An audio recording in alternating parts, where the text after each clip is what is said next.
leaving the Christchurch top 10 holiday park. 1,000,001 camper vans. So if you're going to have a caravan, you need a decent vehicle to tow it. And away we go. So here we go onto the motorway north out of Christchurch. So we're not sure which way we're going to go this morning. We could go up the coastal road if it's open. What's that say? State Highway to Picton Road open. Oh, that's a good sign. Looks like we will be going up the coast road then. Fantastic. That's a lot quicker route. Well, it's definitely the start of rush hour for these people.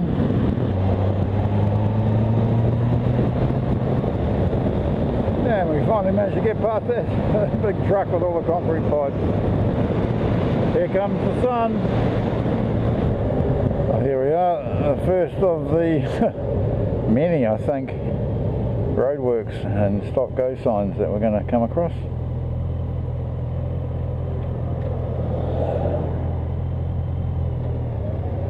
Thanks, mate.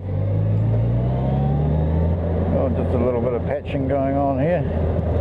Starting to get interesting now, the countryside. I don't know the name of this valley. See what the river is. Something or other. Purdy, eh? Very purdy. Now the little town of Cheviot as we continue north toward Kaikoura. Now those tea rooms and the cafes that we're passing look pretty tempting. But we want to get some kilometres under us before we stop. So we can get going again once we get past the Tally's truck. Tally bloody ho!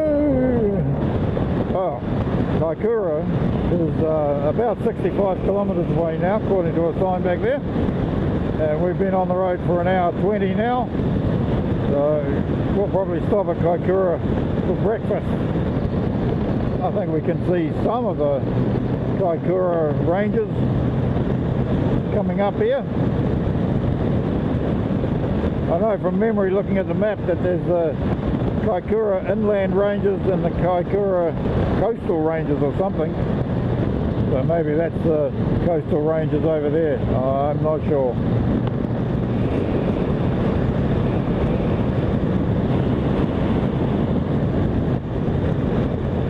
South Island roads are different. Allow extra time.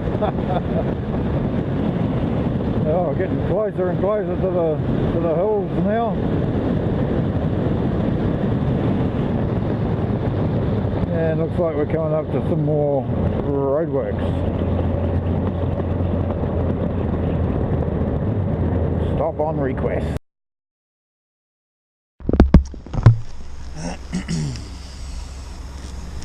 Well, we stopped at another stop-go place. Battery on the camera's run out. And if I scoot off to the side to change it, they're about to let us go. So we'll wait, see what happens.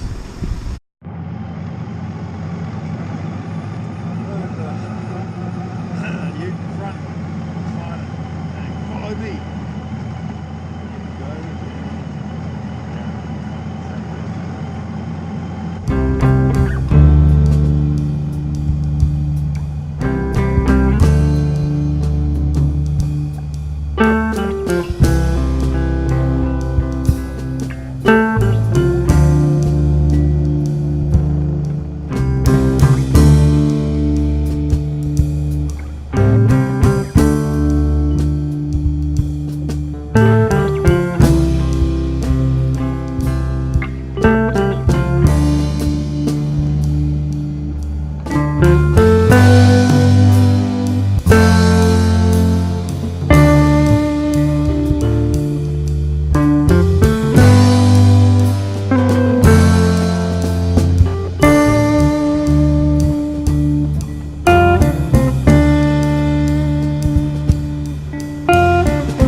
been chatting with these people here on the beamer. They've come over from Aussie with some friends, brought their bike over, been here for 4 weeks, and going back in a couple of days and taking the bikes back as well. So this is Kaikoura, got a battery back into the camera. We're heading towards Kaikoura. The battery ran out, and so I was using this fella up here. Hey, this little bandit. And I don't know what sort of footage I get out of him, her, whatever. But we'll see.